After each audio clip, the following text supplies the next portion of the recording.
done कता कता हिँडेको के डन यार तिलगङ्गा चौकी सन्चै छौ एकदम एउटा टक्क ऱ्याप हानिदियो नि त ल म ऱ्याप हान्दिनँ भाइले एकछिन एउटा ऱ्याप हान्नु पर्यो क्या जानु लाग्यो ए हो एकछिन मलाई डिस्टर्ब नगर के कारणले छुट्याउन जानु लाग्यो केमा के भयो अब त्यहाँ बुझ्छु अनि त्यसपछि ए डन होइन त फेरि होइन म डन छु के हो त म चर्पीको एउटा पोडे च्यामे जस्तो हुन्छ नि सचिव एकदम हर्पिक हजुर फिनेल एस टोयलेट सफा गर्ने हो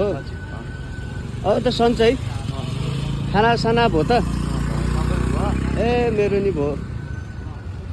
अब कहाँको प्लान छ त जानलाई अहिले म उहाँ जान्न तिलगङ्गा चौक भाइलाई छुट्याउनु जानु ए भाइ उसमा मान्छे भएन के भाइ के कारणले परेको र भित्र मान्छे टोयलेटमा कुट्दियो ए मान्छे टोयलेटमै कुट्दियो त्यसलाई पिटेछ त्यसले नि कुट्दैछ तिमी पनि कडा हो क्या मान्छे खै मेरो त त्योभन्दा निस्कडा छ एकदम एउटा गीत गाइ कुन न्युजको हो एउटा गीत गाइदेऊ नि त मलाई गीत सिट गाउन आउँदैन केटीलाई हेर त आउँछ फिगर कतिको छ हेर त ए फिगर त बाउ आयो नि केटा जान्दै मान्छेलाई जान्दै एकछिन बस न यार पुलिसलाई पियुषलाई के भन्ने भन न टक्क ऱ्याप हान्दै म कान्तिपुर डेली रुटिन हो के ए इमेजको जस्तो इमेजमा आउँछ तिमी यार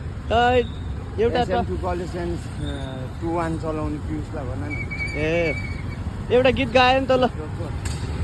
मलाई गीत गाउन आउँदैन आउँछ यार मलाई थाहा छ पुरै तिमी बाजी गरेर जिगरलाई के म मेरो नाम होइन ल भाइ यता फर्केर भाइ ल एकछिन यस्तो गरिदियो यस्तो गरिदियो